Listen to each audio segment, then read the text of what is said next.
Assalamualaikum warahmatullahi wabarakatuh. Senang sekali saya Rusmino Arif dari Forum News Network bisa kembali menjumpai Anda semua. Kapolri Jenderal Polisi Listio Sigit Prabowo sudah memberikan keterangan pers bahwa Zakiah Aini, 25 tahun, seorang perempuan yang ditembak mati karena menerobos masuk ke Mabes Polri adalah seorang teroris lone wolf. Lone wolf itu dalam pengertian harfiah itu adalah seorang yang penyendiri, tetapi dalam terminologi terorisme dia merupakan seorang teroris yang melakukan aksi seorang diri, bisa karena motivasi pribadi maupun terkait dengan kelompok-kelompok radikal dan ekstremis lainnya. Kemudian dari hasil profiling terhadap yang bersangkutan, maka yang bersangkutan ini adalah tersangka atau pelaku lone wolf yang berideologi radikal ISIS yang dibuktikan dengan postingan yang bersangkutan di sosial media. Tersangka ini mantan mahasiswa di salah satu kampus dan drop out pada saat di semester 5. Kemudian dari hasil pendalaman dan penggeledahan kita dapatkan beberapa temuan terkait dengan barang yang dibawa. Mungkin rekan-rekan tadi lihat yang bersangkutan membawa map kuning, di dalamnya ada amplop bertuliskan kata-kata tertentu, dan kemudian juga yang bersangkutan memiliki Instagram yang baru dibuat ataupun diposting 21 jam yang lalu, di mana di dalamnya ada bendera ISIS.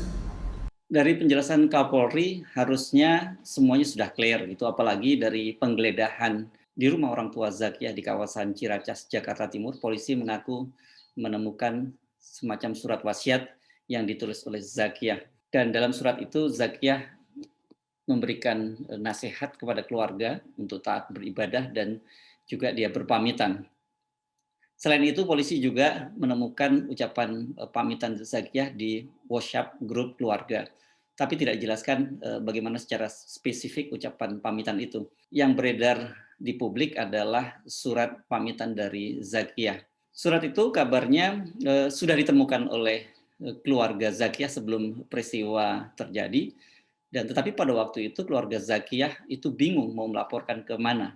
Surat wasiat inilah belakangan yang kemudian menimbulkan spekulasi. Netizen menemukan ada semacam kemiripan dari gaya tulisan maupun bahasa dari surat wasiat yang ditulis oleh Zakiah Aini dengan surat wasiat yang ditulis oleh pelaku bom bunuh diri di Makassar. Mantan politisi Partai Demokrat dan juga mantan Menteri Pemuda dan Olahraga Roy Suryo sampai mengunggah dua versi surat itu di akun media sosialnya.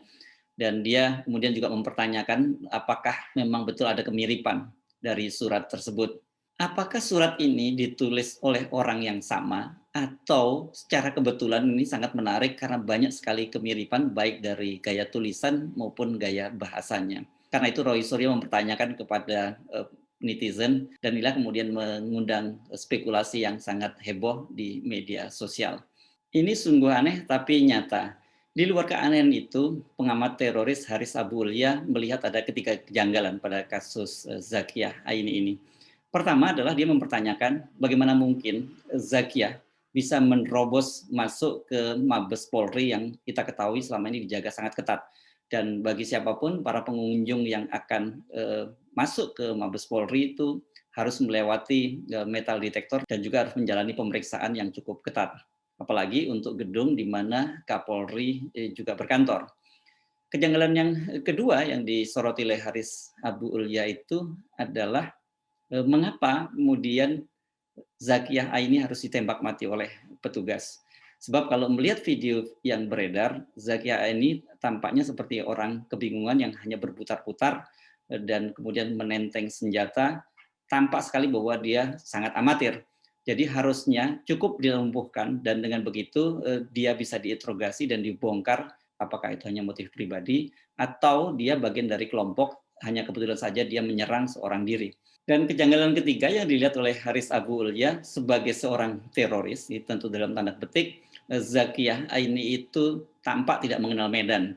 Dia hanya berputar-putar saja dan kemudian juga dia tidak punya mekanisme untuk mempertahankan diri. Karena itu kemudian dengan mudah dia ditembak mati oleh petugas. Biasanya memang seorang teroris apalagi menyerbu markas polisi, ini sasaran yang sangat penting dan vital, pasti dia dipersiapkan dengan sama baik. Kalau kita melihat di film-film itu setidaknya dia sudah harus mengetahui denah dari gedung itu bahkan sampai detailnya di mana pejabat penting yang menjadi inceran dia, di mana kemudian pos penjagaan yang harus dia hindari dan sebagainya. Nah, ini tidak tampak pada Zakiyah. Memang dia kelihatan hanya seperti orang kebingungan yang berputar-putar dan kemudian memang dia terlihat beberapa kali menembakkan senjatanya dan seperti penjelasan dari Kapolri tadi disebutkan dia menembakkan senjatanya sebanyak 6 kali.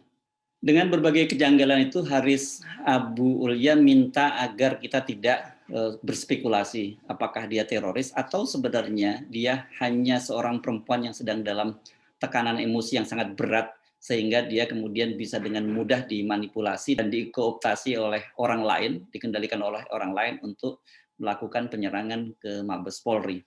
Kejanggalan lain yang sekarang ini banyak disoroti adalah senjata yang digunakan. Karena berdasarkan foto-foto yang beredar, misalnya banyak sekali yang menyebutkan bahwa senjata yang digunakan oleh Zakiyah ini adalah semacam airsoft gun, gitu, yang senjata itu tidak mematikan. Dan itu juga dikonfirmasi oleh Ketua Persatuan Berburu dan Menembak Indonesia Perbakin Bambang Susatyo yang melihat bahwa senjata yang digunakan oleh Zakiyah ini adalah ada senjata yang tidak berbahaya yang kita kenal sebagai airsoft gun. Selain senjata airsoft gun, Zakiyah ini pada waktu itu juga diketahui membawa map kuning dan di dalam map kuning itu seperti yang dijelaskan oleh Kapolri ada sebuah tulisan-tulisan yang tidak dijelaskan. Polisi juga menemukan kartu keanggotaan Perbakin dan basis shooting club. Nah, ini soal ini yang kemudian menjadi spekulasi, benarkah Zakiyah Aini ini seorang anggota dari Perbakin? Kalau seorang anggota Perbakin tentu saja dia punya klasifikasi sebagai seorang penembak. Tetapi belakangan soal itu setelah ditelusuri oleh pengurus Perbakin, nama Zakiyah Aini tidak pernah terdapat dalam keanggotaan Perbakin.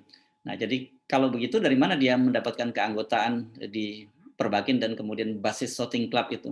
Ini juga soal yang sangat mengherankan. Melihat profilnya dari Zakiyah dan juga orang tuanya agaknya rasanya agak janggal kalau kemudian Zakiyah pernah menjadi anggota klub menembak. Dia sendiri hanya lulusan SLTA dan kemudian drop out dari sebuah kampus pada semester kelima.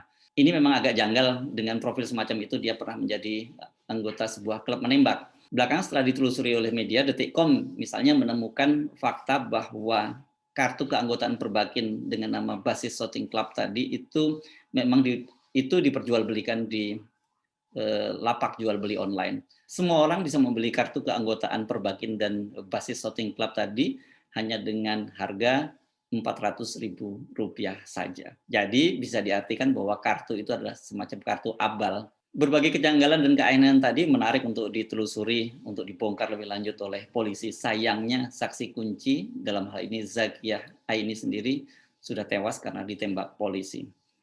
Saya Rizwan Arif, sampai jumpa. Assalamualaikum warahmatullahi wabarakatuh.